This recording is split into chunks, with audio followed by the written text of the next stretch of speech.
మనము నూతనముగా జన్మించటము. జాగ్రత్తగా అందరూ విని గైకొనాలని ప్రభువైన యేసు నామములో తెలియజేస్తున్నాను. బాప్తిస్మము అంటే ముంచుట, కప్పిపెట్టుట, పాతిపెట్టుట. బాప్తిస్మము పొందుట దేవుని సంకల్పమును నెరవేర్చుట.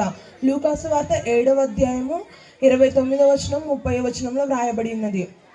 బాప్తిస్మము పొందుట యేసు ప్రభు ఆజ్ఞను నెరవేర్చుట. మత్తయి సువార్త 28వ అధ్యాయము 18వ వచనము 19వ వచనము 20వ వచనంలో వ్రాయబడి ఉన్నది. అయితే లోకములో బాప్తిస్మముల గురించి మనము చెప్పుకుందాము. పెళ్లి కోసము బాప్తిస్మము, ఉద్యోగము కోసము బాప్తిస్మము, చచ్చిపోతామేమో అని బాప్తిస్మము, డబ్బుల కొరకు బాప్తిస్మము. బాప్తిస్మము ఎందుకు పొందాలి? పాప క్షమాపణ నిమిత్తము. అపోస్తుల కార్యములు 2వ అధ్యాయము 28వ వచనంలో వ్రాయబడి ఉన్నది. రక్షణ కొరకు.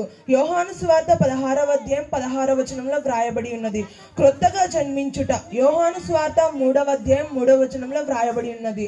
దేవుని రాజ్యంలో ప్రవేశించుటకు. యోహాను సువార్త 3వ అధ్యాయం 3వ వచనం నుంచి 6వ వచనంలో వ్రాయబడి ఉన్నది.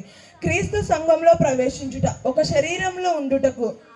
1వ కొరింథీ 12వ అధ్యాయము 12వ వచనము 13వ వచనంలో వ్రాయబడి ఉన్నది. పరిశుద్ధాత్మను వరమును పొందుట. అపోస్తుల కార్యములు 2వ అధ్యాయం 38వ వచనంలో వ్రాయబడినది.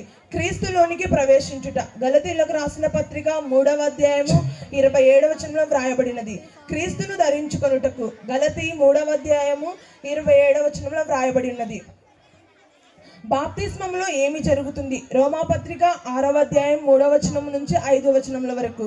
క్రీస్తు మరణంలో పాలు పొందుతాము, క్రీస్తు సమాధిలో పాలు పొందుతాము, క్రీస్తు పునరుద్ధానంలో పాలు పొందుతాము. క్రీస్తులో చనిపోవడము అంటే పాపం విషయంలో చనిపోచున్నాము. క్రీస్తు సమాధి అంటే మన పాప జీవితము సమాధి అగుట.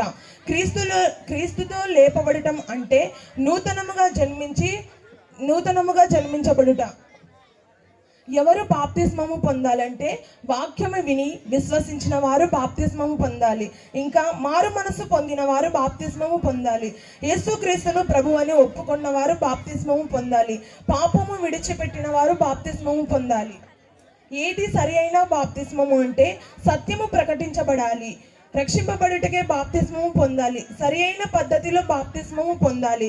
ఎప్పుడు మనం అందరము బాప్తిస్మము పొందాలంటే పాపిని ఒక పాపి ఎప్పుడైతే గ్రహిస్తాడో అప్పుడు మనం అందరము బాప్తిస్మము పొందాలని. ఇటు అవకాశం ఇచ్చిన ప్రతి ఒక్కరికి వందనాలు.